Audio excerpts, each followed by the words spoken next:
Andai kata ku lakukan yang luhur mulia, namun tanpa kasih cinta, hampa tak berguna.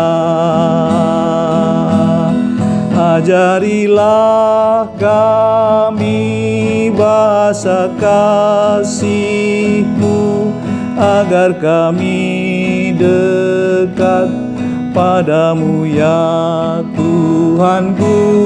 Ajarilah kami bahasa kasih-Mu, agar kami dekat padamu. Kasih itu lemah lembut, sabar sederhana. Kasih itu murah hati, rela menderita. Ajarilah kami bahasa kasih-Mu, agar kami dekat padamu ya Tuhanku. Ajarilah kami bahasa kasih-Mu, agar kami dekat padamu. Mendengar pengajaran Tuhan, mari kita berdoa.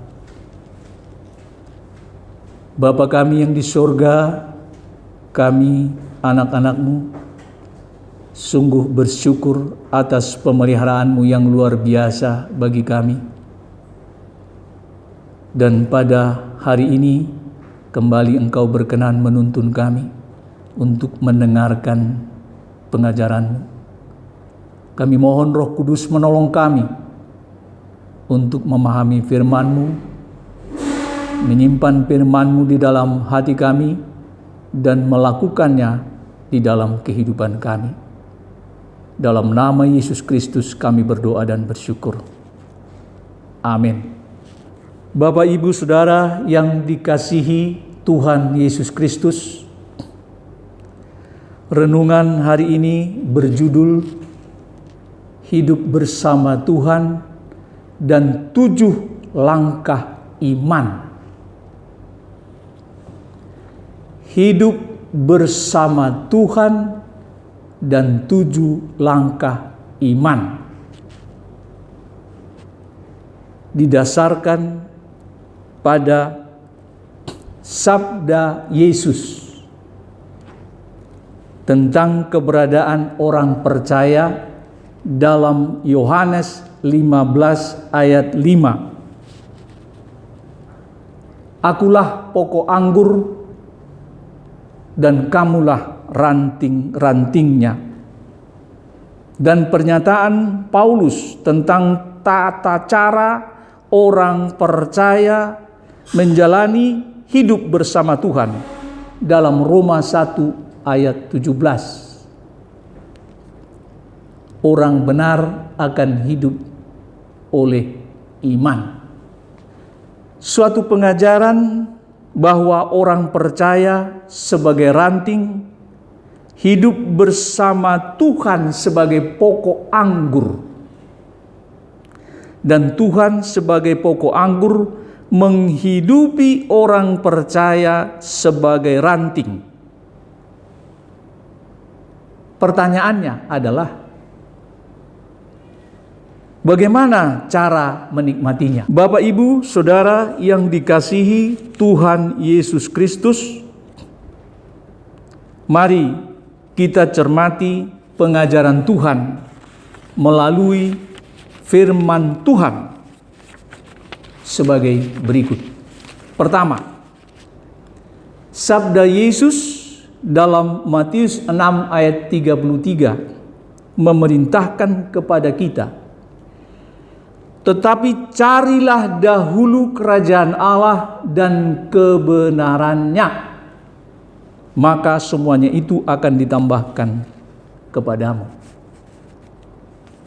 Untuk itu, dalam Yohanes 3 ayat 7, Yesus menegaskan, kamu harus dilahirkan kembali. Artinya, orang percaya harus hidup sesuai dengan firman Tuhan. Berbicara, berbuat sesuai dengan firman Tuhan. Yang kedua, sabda Yesus dalam Matius 11 ayat 29 memerintahkan, belajarlah padaku. Dengan kesadaran penuh orang percaya menaatinya dengan mempelajari firman Tuhan setiap hari. Jadikan hati dan pikiran didiami, dipenuhi firman Tuhan, membuat memiliki pikiran Kristus. Dan inilah kondisi orang percaya hidup bersama Tuhan. Tanpa memiliki pikiran Kristus, maka mustahil hidup oleh iman. Yang ketiga, untuk menikmati hidup bersama Tuhan, orang percaya sungguh-sungguh memahami dan menaati firman Tuhan dalam Roma 1 ayat 17, orang benar akan hidup oleh iman. Dan inilah kondisi menikmati Tuhan Yesus menghidupi orang percaya. Untuk memahami firman Tuhan, orang benar akan hidup oleh iman. Orang percaya terlebih dahulu memahami arti iman. Dalam Ibrani 11 ayat 1 disebutkan, iman adalah dasar dari segala sesuatu yang kita harapkan dan bukti dari segala sesuatu yang tidak kita lihat. Kemudian dalam Roma 10 ayat 17 disebutkan, iman timbul dari pendengaran dan pendengaran oleh firman Kristus. Jadi segala sesuatu yang kita harapkan dan segala sesuatu yang tidak kita lihat dalam Ibrani 11 ayat 1 ternyata menunjuk pada firman Tuhan dalam Roma 10 ayat 17. Sehingga Ibrani 11 ayat 1 juga dapat diungkapkan dengan pernyataan, iman adalah menerima firman Tuhan sebagai suatu kenyataan. Bapak, Ibu, Saudara yang dikasihi Tuhan Yesus Kristus, selanjutnya untuk memahami seutuhnya firman Tuhan, orang benar akan hidup oleh iman. Orang percaya mencermati proses penerapannya dalam kisah Abraham mempunyai anak Ishak. Itu bisa kita baca dalam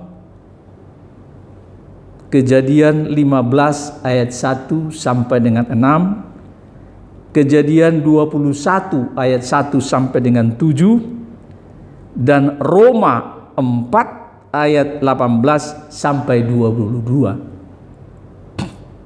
Yang ringkasannya adalah sebagai berikut. Yang pertama, di dalam Kejadian 15 ayat 1 dan 3 diungkapkan Abraham menghadapi situasi, yakni kerinduan mempunyai anak.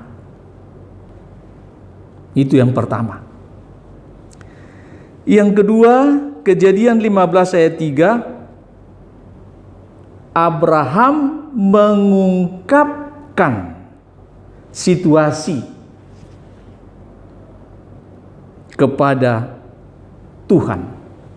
Yang ketiga, di dalam Kejadian 15 ayat 5, Abraham menikmati Tuhan merespons ungkapan hatinya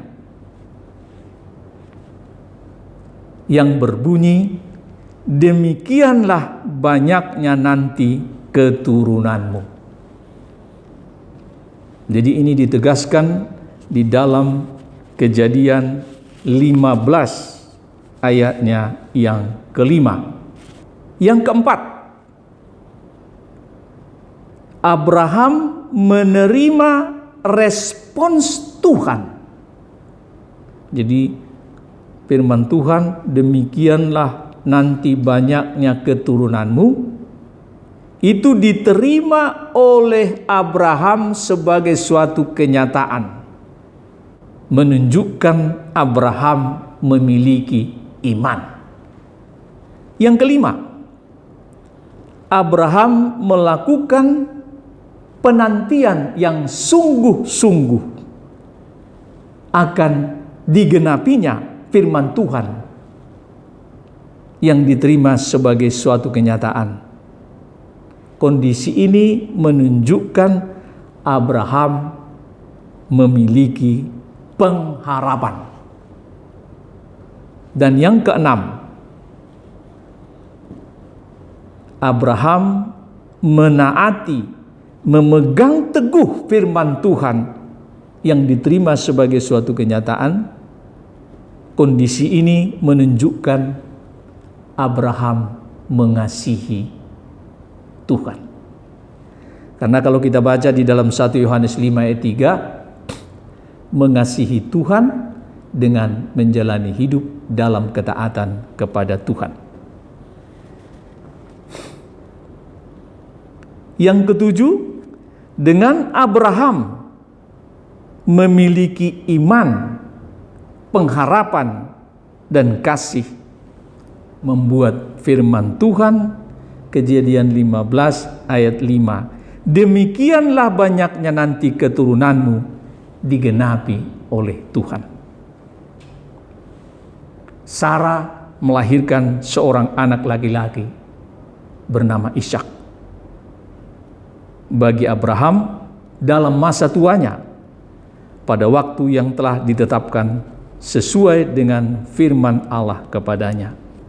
Itu bisa kita baca di dalam Kejadian 21 ayat 1 sampai dengan 3. Bapak, Ibu, Saudara yang dikasihi oleh Tuhan Yesus Kristus, kisah Abraham mempunyai anak Ishak merupakan suatu pertunjukan sekaligus pengajaran bagaimana orang percaya menikmati Tuhan, menghidupi orang percaya sebagai ungkapan hidup bersama dengan Tuhan, yakni dengan menjalani hidup oleh iman dengan cara 7 langkah iman sebagai berikut. Uraian tadi, kita menemukan 7 langkah iman untuk menikmati hidup bersama dengan Tuhan melalui menjalani hidup oleh iman. Yang pertama, langkah pertama, memahami situasi. Jadi apapun situasi yang kita hadapi, itu harus kita pahami dengan baik. Itu langkah pertama dari 7 langkah iman. Yang kedua, langkah kedua, mengungkapkan situasi itu kepada Tuhan. Jadi kita curhat kepada Tuhan, situasi apapun yang kita hadapi. Ini harus kita biasakan. Jangan kita mengumbar kepada yang lain, tetapi ungkapkanlah kepada Tuhan situasi apapun yang kita hadapi. Langkah ketiga, menikmati Tuhan merespon situasi yang diungkapkan kepadanya. Ini, jadi setiap kita mengungkapkan situasi kepada Tuhan, Tuhan merespon, yakni dengan menemukan firman Tuhan yang berhubungan dengan situasi itu. Langkah keempat, menerima firman Tuhan, yakni respon Tuhan atas situasi sebagai suatu kenyataan. Kondisi inilah yang menunjukkan kita memiliki iman. Yang kelima, langkah kelima, melakukan penantian yang sungguh-sungguh akan digenapinya firman Tuhan yang diterima sebagai suatu kenyataan. Kondisi ini menunjukkan kita memiliki pengharapan. Jadi kita sudah menerima firman Tuhan sebagai suatu kenyataan. Kita harus betul-betul melakukan penantian yang sungguh-sungguh akan digenapinya firman Tuhan ini. Itu yang dicontohkan oleh Bapak Abraham. Pada saat dia memiliki iman, menerima firman Tuhan sebagai suatu kenyataan, menerima firman Tuhan, demikianlah banyaknya nanti keturunanmu. Itu diterima suatu kenyataan. Itu dia melakukan penantian yang sungguh-sungguh. Kita tahu penggenapannya memakan waktu 25 tahun. Dijanjikan Tuhan pada usia 75 tahun Abraham, dan digenapinya pada saat Abraham berusia 100 tahun. Walaupun di tengah perjalanan, 10 tahun perjalanan, Abraham jatuh, yang melahirkan seorang anak bersama Hagar, yaitu Ismail. Namun dia bangkit lagi. Dan pada tahun ke-25 dia menerima janji Tuhan. Ishak lahir. Langkah keenam, menjalani hidup mengasihi Tuhan dengan menaati, memegang teguh firman Tuhan. Inilah yang membuat iman Abraham bekerja. Karena firman Tuhan mengatakan iman bekerja oleh kasih. Di Galatia 5 ayat 6. Langkah yang ketujuh, dengan memiliki iman, pengharapan, dan kasih, maka firman Tuhan yang diterima sebagai suatu kenyataan digenapi oleh Tuhan. Bapak, Ibu, Saudara yang dikasihi oleh Tuhan Yesus Kristus, ketujuh langkah iman itulah yang diteladani orang percaya, maka menjalani hidup yang benar, hidup oleh iman dalam menghadapi situasi apapun, menikmati dihidupi oleh Tuhan sebagai ungkapan hidup bersama Tuhan. Bapak, Ibu, Saudara yang dikasihi oleh Tuhan Yesus Kristus, untuk menjalani hidup oleh iman ada beberapa sikap yang tidak boleh diabaikan. Yang pertama, memiliki sikap rendah hati. Jadi orang percaya itu orang yang rendah hati. Orang yang memiliki kesadaran akan ketergantungan kepada Tuhan.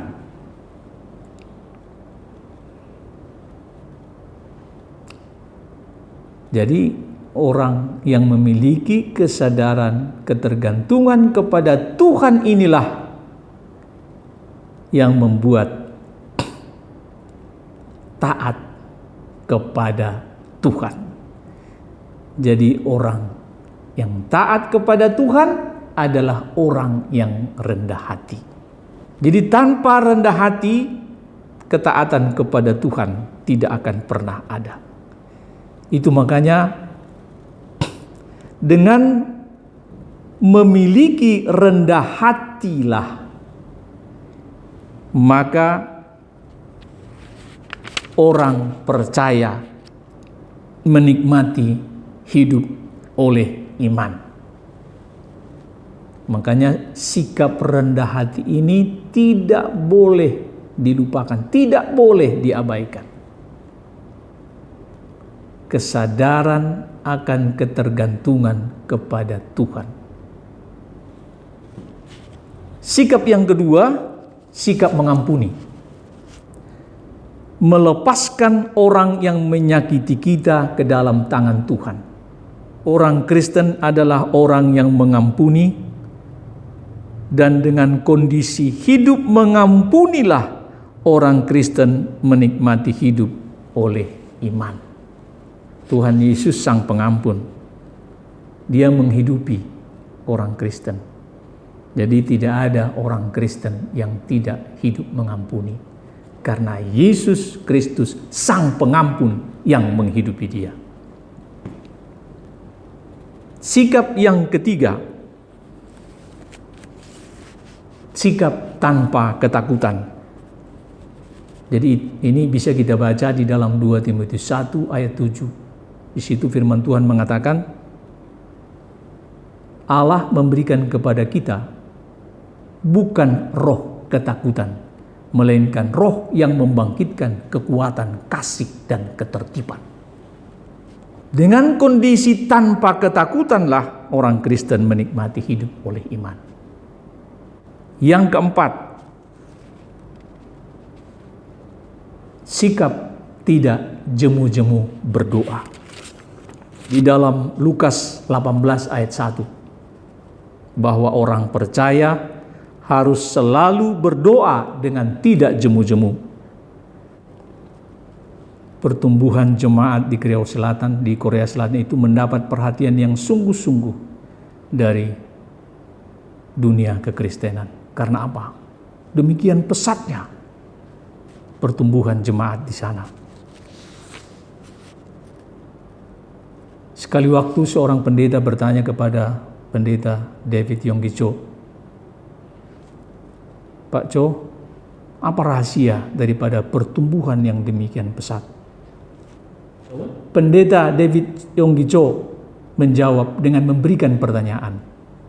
Jadi jawaban pendeta Yonggi Cho itu dengan memberikan pertanyaan.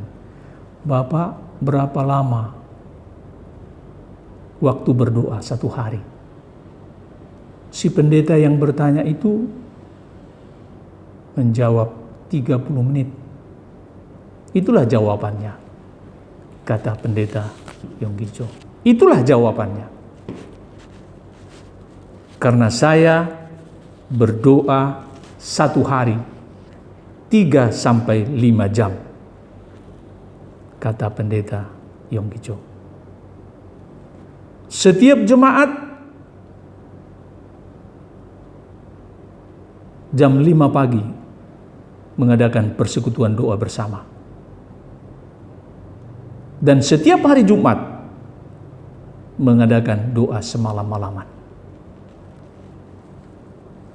Si pendeta yang bertanya terdiam dan kagum. Mungkin beliau berpendapat setengah jam satu hari berdoa sudah cukup. Ternyata pendeta David Yonggi Cho berdoa 3 sampai 5 jam satu hari. Dan jemaatnya setiap jam 5 pagi persekutuan doa bersama, dan setiap hari Jumat berdoa semalam-malaman. Doa yang sungguh-sungguh itu harus kita miliki sebagai orang percaya. Itulah yang menunjukkan kita hidup bersama dengan Tuhan. Kita dihidupi oleh Tuhan. Karena Tuhan sendiri gaya hidupnya penuh dengan doa. Bapak, Ibu, Saudara yang dikasihi oleh Tuhan Yesus Kristus, kiranya apa yang diajarkan Tuhan pada kesempatan ini tersimpan dalam hati kita, menghidupi kita, dan membuat kita sungguh-sungguh menikmati hidup bersama Tuhan sebagaimana kerinduannya, dan siap menghasilkan buah yang banyak, memuliakan Tuhan di waktu yang sisa ini. Tuhan Yesus memberkati. Mari kita tutup dengan doa. Bapa kami yang di sorga, kami sungguh bersyukur atas bimbingan-Mu, pertolongan-Mu, sehingga kami boleh menikmati pengajaran-Mu pada kesempatan ini. Hidup bersama Tuhan dengan 7 langkah iman. Kami mohon Roh Kudus-Mu menolong kami untuk menyimpannya di dalam hati kami.